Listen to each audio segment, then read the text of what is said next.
Hello, hello, hello. Welcome to the J.R.Heller show. Today with me, I got my right-hand man, my partner in crime, Mr. Logan. What's happening, y'all? How you doing today? Today I just want to have a conversation on what got each of us started in real estate. And I'll tell you a little bit about Logan.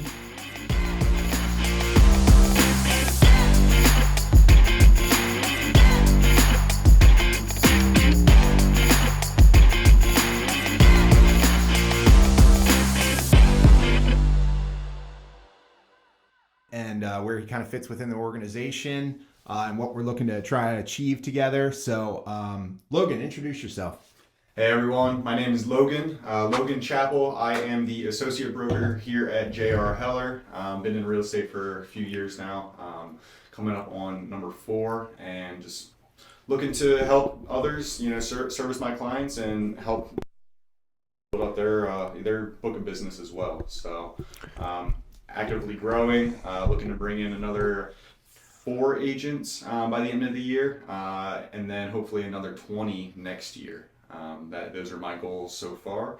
But yeah, Josh, what got you in real estate, man? How'd you get going? Yeah, so I got started in real estate pretty young. Well, I've always had an affinity for real estate, I would say. I always kind of saw it as an amazing vehicle, even when I was younger. I've always been very money centric. I've always liked business. I've always liked the idea of having lots of money because it gives you possibilities. And you can help a lot of people with it if you do it right. So I've always had affinity for real estate. When I was very young, I made my mom take me to Rich Dad, Poor Dad seminars. Was just interested in everything real estate. I actually started taking my real estate agency license exams when I was 18. And got maybe 60% of the way through and then dropped them and didn't do them anymore. Started a business or two, messed around, had fun, and then eventually found myself back into real estate full time when I was in my mid-20s. And so I got my license and quickly opened a brokerage and had the idea of wanting to scale a real estate brokerage company. And then got introduced to more of the investment side of real estate, wholesaling, fix and flip, that kind of thing. Some of the stuff we learned or they taught in Rich Dad, Poor Dad seminars. But I went full in on that. So I started wholesaling pretty much full time, used the brokerage for a wholesale company, did nationwide wholesaling for a while. And then you came on and had an affinity to want to grow a real estate brokerage. Obviously I had the resources, had the brokerage already set up. You have the drive and the knowledge base on building out the realtor team and the passion for that. So we kind of came together, and now Logan handles fully on the real estate brokerage side and I am on the mortgage side. So for me, I've never done fix and flips myself. I've done buy and holds. I have rentals.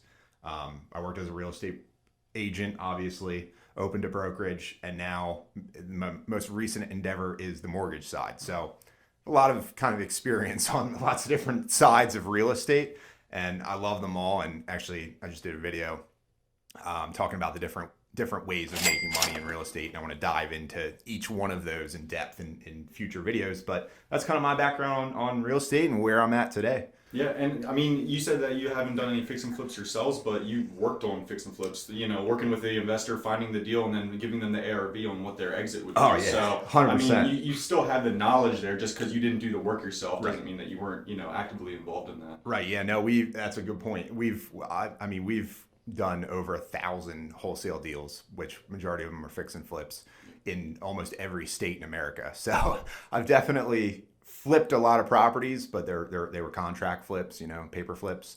But yeah, definitely have the experience as far as, ARVs go and comping and all that good stuff. But, yeah, definitely a great partner and mentor for me. So, sure. so I started in real estate, like I said, about 4 years ago. Been doing that full-time for the last about 2 years now. The first 2 years I was actually involved in a startup company, completely unrelated to real estate, and COVID hit and that fell through. So then, what business can I scale? I was already licensed. I was like, well, let's go and, start up shop in real estate. And then that's when Josh and I kind of, came together and, strategized how we can scale the business the most efficiently. And here we are today. Right.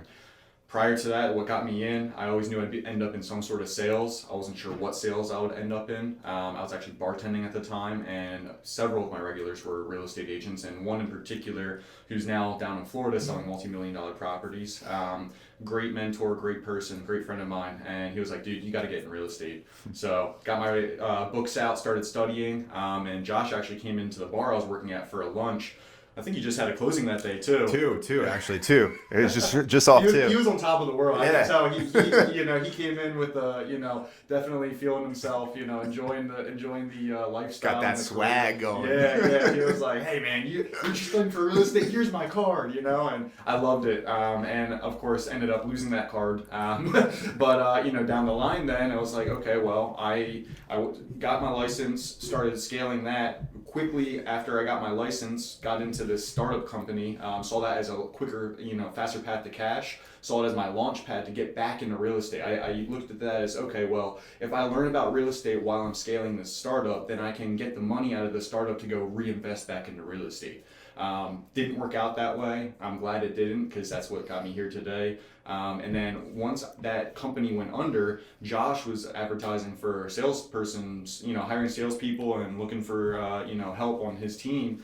Reached out to him right away, remembered who he was, and, we hit it off pretty quickly. So. Yeah. You bring up something real quick I just wanted to touch on.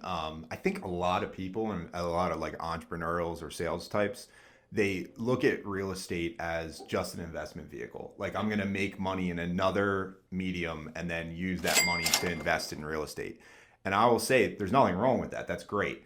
But don't be afraid, or don't think you can't make a living in real estate without having to have tons of cash. There's plenty of ways. There's so many ways. And I think that's what actually held me back for a certain number of years, is I always felt like, well, I'll go in this other industry that I feel like I know more about, or that I can scale, and then I'll use that money to invest in real estate. It doesn't have to be that way. If you have an affinity for real estate and you really love the investment game, consider real estate as a full-time career to get your earned income and your passive income.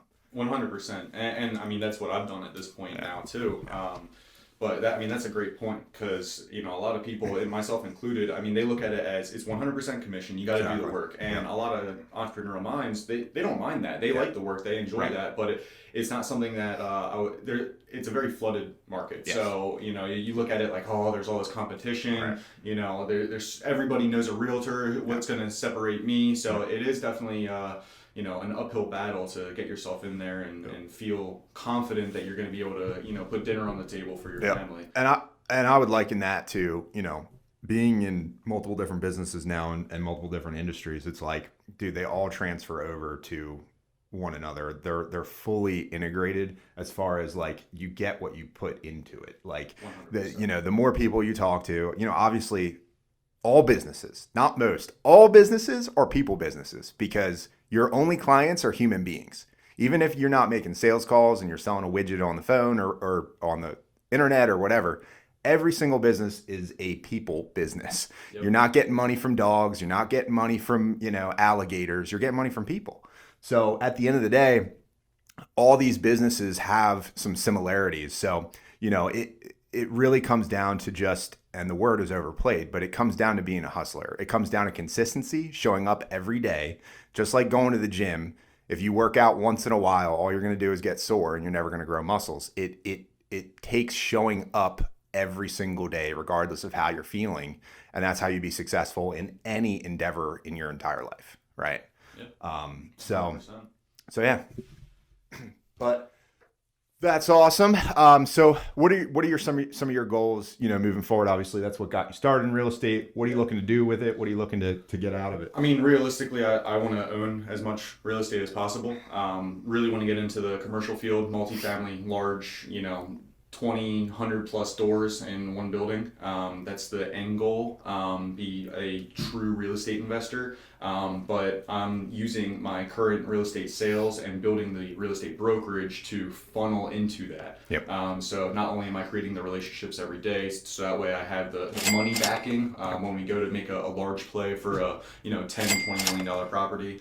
But then I'm also trying to, like I said at the very beginning of the video, build the book of business for all of my agents. That way they're successful, because if they're successful, we're successful. Yep. Get the brand out there. Number one MO right now is getting the J.R.Heller brand across the country realistically, but starting in the South Central Pennsylvania area and, just slowly climbing that mountain. Yep. So greatly appreciate it if you get anything out of these videos or want us to touch on any subject. We obviously will. Send us a note or comment.